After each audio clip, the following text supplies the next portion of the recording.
पिछले दिनों आपने देखा होगा कि अंबानी वर्सेस अडानी के बिजनेस वॉर में अडानी अंबानी से कहीं आगे निकल गए और शायद दोबारा कभी अंबानी इस लिस्ट में आगे नहीं आ पाएंगे, क्योंकि रिलायंस इंडस्ट्री के चेयरमैन मुकेश अंबानी अपनी संपत्ति के हकदारों की खोज में हैं और वो अपनी प्रॉपर्टी के बंटवारे के फॉर्मूलाज पर स्टडी कर रहे हैं। लेकिन चिंता मत कीजिए, उसमें से आपको एक दिगला भी नहीं मिलने वाला, क्योंकि उनके पास दो चिराग और चिरागनी है जो रिलायंस इंडस्ट्री को आगे और भी रोशन करने को तैयार हैं। जी हाँ, 64 साल के मुकेश अंबानी अपनी संपत्ति को अपने तीनों बच्चों और परिवार में बांटने के लिए मजबूत फॉर्मूले की तलाश कर रहे हैं। वो चाहते हैं कि उनकी संपत्ति उनके बच्चों में इस तरह से बांटी जाए जिससे आगे चलकर उनके बेटे और बेटी में कोई अनिल अंबानी ना निकल जाए। दरअसल साल 2002 में अचानक धीरूभाई अंबानी की मौत हो गई थी और उस टाइम तक उन्होंने अपने दोनों बेटों के बीच संपत्ति के बंटवारे को लेकर कोई वसीयत नहीं बनाई थी, जिसके बाद मुकेश अंबानी और अनिल अंबानी के बीच संपत्ति को लेकर लंबी लड़ाई चली और कंपनी के दो टुकड़े किए गए।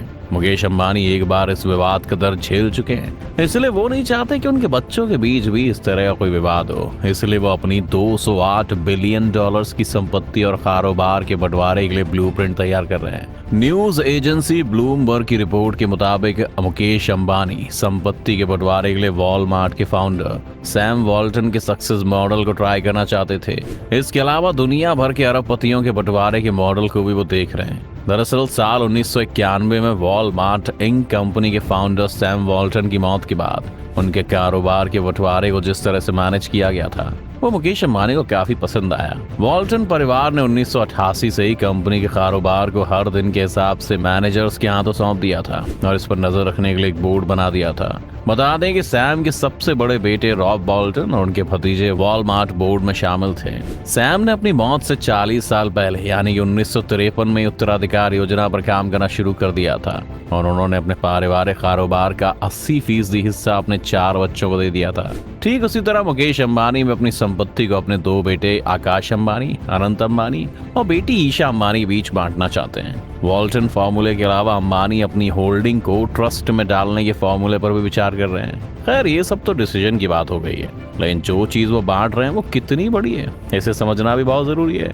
इसलिए अब सबसे पहले अंबानी की टोटल प्रॉपर्टी की बात करें तो मुकेश अंबानी की कुल संपत्ति 8,380 करोड़ यूएसडी है, मतलब भारतीय रुपयों में करीब 7 लाख करोड़ रुपए से ज्यादा। रियल टाइम फोर्ब्स की दुनिया में सबसे अमीर बिलियनर्स की लिस्ट में अंबानी भी शामिल है। अब अगर समझें तो रिलायंस इंडस्ट्री में मुकेश अंबानी की कुल हिस्सेदारी 50.6% की है और ये कंपनी अपने आप में एक बिजनेस एम्पायर है जिसके 3 अहम हिस्से हैं। इसमें सबसे बड़े तेल और केमिकल बिजनेस से आमदनी 5 लाख करोड़ रही और ऑपरेटिंग प्रॉफिट 58,000 करोड़ से भी ज्यादा। इसके बाद रिटेल बिजनेस से पिछले वित्त वर्ष में कंपनी की आमदनी करीब 2 लाख करोड़ रही, जिसमें 27% की सालाना बढ़ोतरी हुई।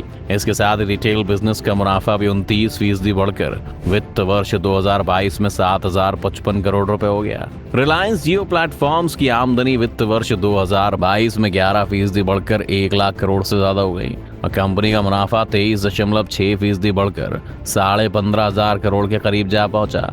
तो अब सबसे पहले आपको बताएं तो ऐसा माना जा रहा है कि उनके बड़े बेटे आकाश अंबानी को रिलायंस टेलीकॉम और उनकी बेटी ईशा को रिलायंस रिटेल का कारोबार सौंपा जा सकता है। ऐसा क्यों है? इसका सबसे बड़ा रीजन है कि आकाश अंबानी शुरू से ही जियो का काम देख रहे हैं। ये तो सभी को पता है कि मुकेश अंबानी के बच्चे हमेशा से फ्रंट में आकर कारोबार में शामिल रहे। पढ़ाई पूरी करने के बाद आकाश अंबानी ने जियो के प्रोडक्ट और डिजिटल सर्विसेज के एप्लीकेशन डेवलपमेंट के काम में बड़ी जिम्मेदारी निभाई है। वहीं रिलायंस जियो के 4G इको और डिजिटल प्लेटफॉर्म्स पर आने वाले ग्राहकों की बड़ी संख्या ब्रिटेन, फ्रांस और इटली जैसे देशों की जनसंख्या से ज्यादा है। उन्होंने बताया कि साल भर में रिलायंस रिटेल के डिजिटल प्लेटफॉर्म्स पर आने वाले विजिटर्स की संख्या 2.3 गुना बढ़कर 4.5 अरब हो गई है। कंपनी के डिजिटल प्लेटफॉर्म्स हर रोज करीब 6 लाख ऑर्डर्स डिलीवर कर रहे हैं, जिससे बात तो तय है कि ईशा अंबानी ने सेक्टर में बेहतरीन काम किया और वो इसको आगे भी ऊपर ही लेकर जाएंगी।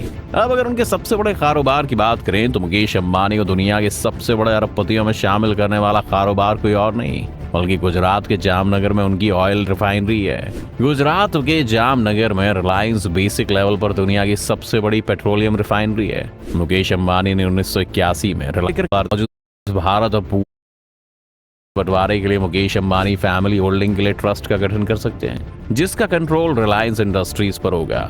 इस ट्रस्ट में अंबानी परिवार के करीबी, उनकी पत्नी, तीनों बच्चे शामिल होंगे और कंपनी के मुख्य कामकाज प्रोफेशनल्स के हाथों में होगा, जिस पर ट्रस्ट की निगरानी होगी। खैर, अब जो भी हो, आने वाले समय में मुकेश अंबानी का भारत के टॉप पर अरबपतियों की लिस्ट में शामिल होने से तो रह ही जाएंगे, क्योंकि अब उनकी संपत्ति के कई हिस्से होने तय हो गए हैं। आपको क्या लगता है, उनके तीनों बच्चों में से कौन है जो मुकेश अंबानी की बादशाहत को ऐसे ही बरकरार रखने के लिए सबसे ज्यादा काबिल है? अपनी राय हमें आप कमेंट में जरूर बताएं। अगर आज की वीडियो आपको पसंद आई हो तो इसे लाइक करने के साथ साथ अपने दोस्तों और रिश्तेदारों के साथ शेयर जरूर कर दें।